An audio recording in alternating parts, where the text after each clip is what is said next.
Pak Ustaz kayak saya kalau Pak Imam ya. Supaya jadi hilang pengajian tuh. Dimasuk ke YouTube kan. Sampai puluhan tahun masih ada gitu. Iya, Pak. Astagfirullahaladzim.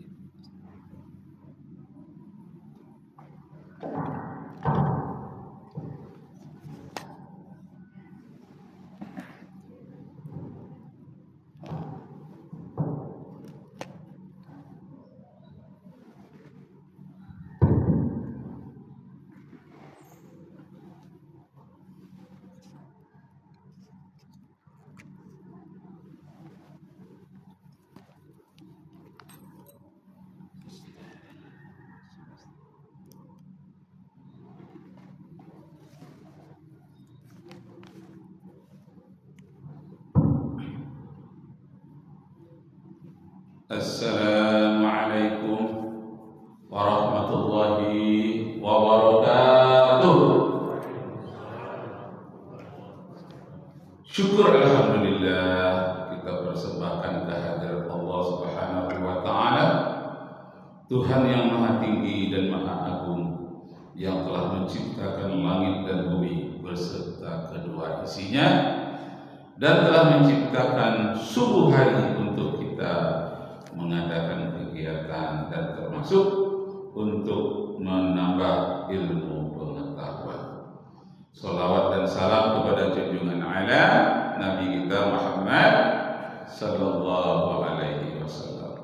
Allahumma shalli ala sayyidina Muhammad wa ala ali sayyidina Muhammad. Kajian kita pada subuh hari ini tentang salah terjemahan atau salah pemahaman. Pemirsa hormat, inilah kerja para orientalis, mencari hal-hal yang salah terjemahan atau salah pengalaman, dianggapnya semua seperti ini. Ada terjadi dialog antara umat Islam dengan umat Kristen yang diwakili oleh pendeta-pendetanya.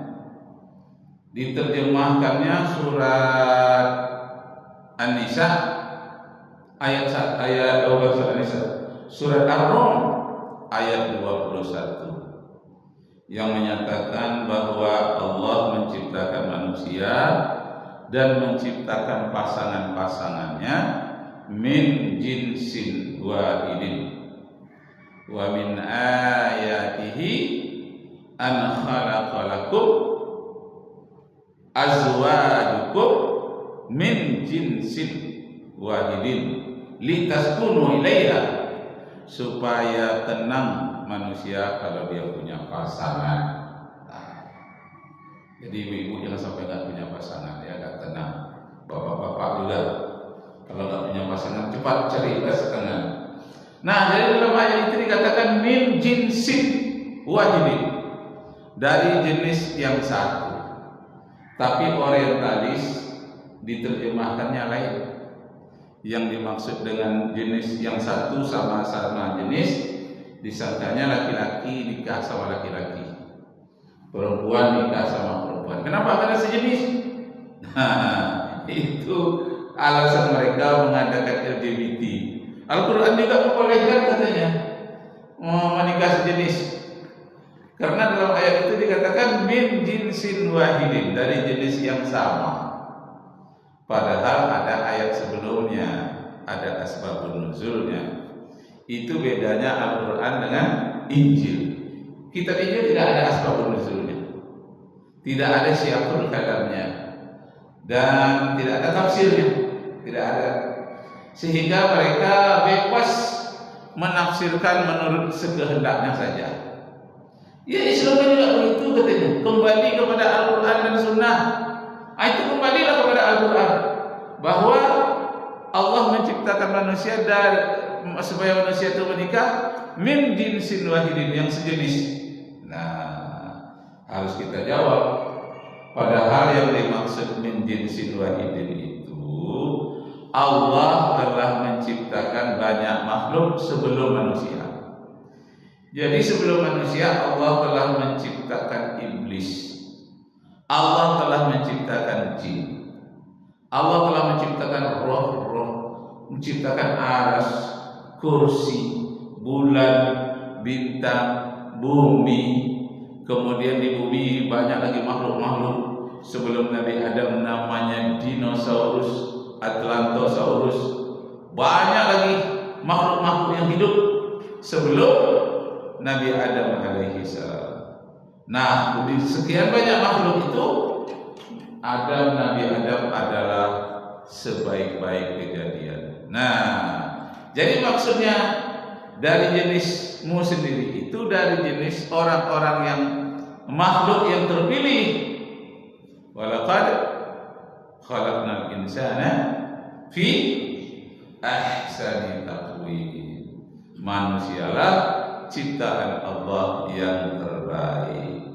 Nah, jadi makhluk yang terbaik itulah dijodohkan oleh Allah min zakari wa unsa wa ja'alnakum syu'uban wa qabaila lita'arafu. Diciptakan ada laki-laki dan wanita yang berpasangan. Lalu dari pasangan itu tadi menimbulkan banyak keturunan sampai bersuku-suku, berbangsa-bangsa, sampai sekarang sudah 9 miliar jumlah manusia di muka bumi. Itu karena sudah banyak yang wafat mati di medan perang. Kalau tidak mati mungkin sudah 2 kali lipat, 18 miliar. Jadi akibat gempa bumi, akibat perang yang paling banyaknya manusia mati. Nah, jadi makhluk yang begitu banyak, manusialah sebaik-baiknya makhluk, dinikahkan dengan sesama jenis manusia, maksudnya sesama ciptaan Allah yang terbaik, yang berpasang-pasangan. Min zakarin wa unsa, pasangannya dari laki-laki dan wanita. Nah, jadi kenapa gereja pada hari ini membolehkan nikah sejenis laki-laki dan wanita? Karena tidak ada larangannya secara khusus di dalam kitab Injilnya. Kalaupun ada yang mengarah larangan ke situ, dia bebas menerjemahkan tanpa ilmu seperti di dalam Al-Quran, yang tidak boleh sembarangan kita menerjemahkannya. Man fasara al-Quran bi ra'yihi falyatabawwa maq'adahu minan nar. Siapa yang menafsirkan Al-Quran hanya menurut pikirannya saja, maka disediakan oleh Allah tempat duduknya yang terbuat dari api neraka. Jadi tidak boleh menerjemahkan begitu saja, mengambil hukum begitu saja. Kalau begitu, apa kuncinya di dalam memahami ajaran Islam? Kuncinya bahasa Arab. Kalau kuat pemahaman bahasa Arabnya, ya mengertilah. Bahasa Arab itu terdiri dari tiga hal pula. Pertama, tata bahasanya. Yang kedua, mufradatnya, satu kata demi satu kata. Yang ketiga adalah sastranya. Jadi Al-Quran mengandung nilai sastra yang sangat tinggi, mengalahkan sastra-sastra Arab yang sudah ada sebelumnya. Sebelum lahir Nabi Muhammad SAW, orang Arab terkenal dengan sastranya yang sangat tinggi. Jadi tidak boleh salah menerjemahkan Al-Quran. Macam tadilah, min jinsin wahidin, dari jenis yang satu. Diterjemahkan oleh seorang pendeta namanya Adis. Bisa kita lihat di YouTube, namanya Adis TV.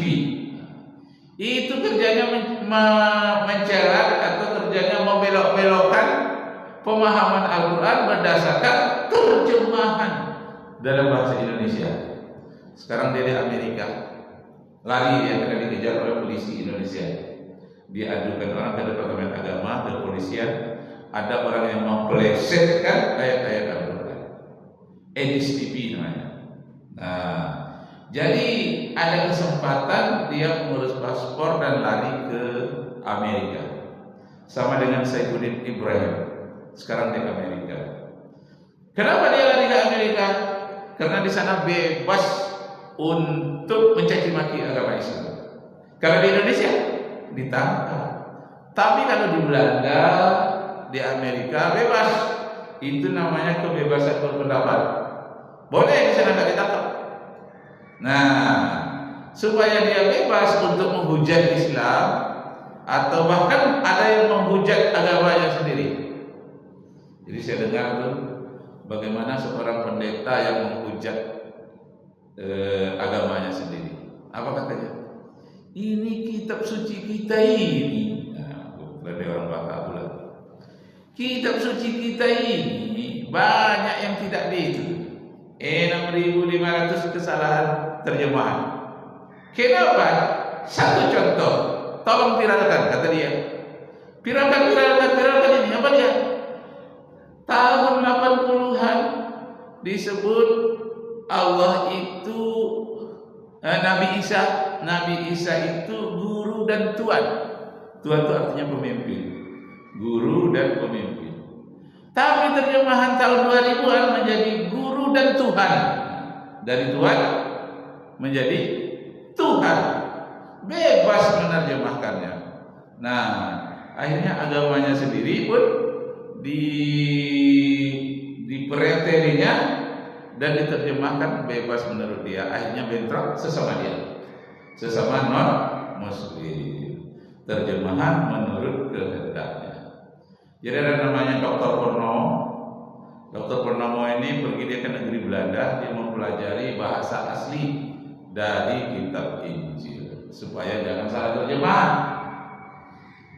Apa bahasa asli dari kitab Injil itu? Bahasa aslinya adalah berbahasa Yunani. Padahal Nabi Isa tidak berbahasa Yunani. Nabi Isa itu berbahasa Ibrani, seperti bahasa yang dipakai oleh orang Israel sekarang. Nah, itu bahasa Ibrani. Tapi Injil yang tertua, yang bahasa aslinya justru pakai bahasa Yunani. Kenapa? Karena Yunani dan Romawi menjajah Palestina ketika Nabi Isa di sana. Jadi di zaman Nabi Isa itu yang berkuasa di Palestina itu adalah Romawi dan Yunani. Maka ajaran Yunani dan Romawi tadi ingin menyebarkan ke seluruh dunia dengan berpura-pura itu agama yang dibawa oleh nabi-nabi dari Timur Tengah. Sehingga dia pakailah kitab Nabi Musa, kitab Taurat, dia pakailah kitab Nabi Daud, Zabur yang sekarang disebut Mazmur, kitab-kitab dari Timur Tengah. Akibatnya ada dua pemahaman. Pertama, Nabi Isa versi Timur Tengah, yang kedua Nabi Isa versi Yunani dan Romawi. Jadi kalau versi Romawi itu Nabi Isa itu disebut dewa karena nama Tuhan di dalam bahasa Yunani Romawi itu dewa. Padahal beda Tuhan dengan dewa. Dewa itu kalau ingin pendekatan dalam Islam mungkin pendekatannya mirip dengan malaikat, suruhan Allah. Nah, jadi dia menerjemahkan bahwa Nabi Isa itu adalah pengganti dari dewa-dewa Yunani. Karena dalam dewa Yunani itu banyak dewa-dewanya itu yang mati bunuh diri di pohon, lalu darahnya dipersembahkan untuk manusia dan keturunannya. Ada namanya Osiris, ada namanya Mitra, ada namanya bermacam-macam. banyak, lebih daripada 16. Jadi dewa yang mati di pohon atau mati mempersembahkan dirinya itu disebut dengan Kristus. Berapa banyaknya? 16. Jadi Nabi Isa pun dianggaplah seperti Kristus di dalam agama Yunani dan agama Romawi. Diterjemahkan kitab Samawi ke dalam kitab orang agama Ardi. Agama Ardi itu artinya agama bumi, agama budaya. Agama Samawi adalah agama yang dari langit, maksudnya dari Allah Subhanahu wa taala. Jadi salah menerjemahkan.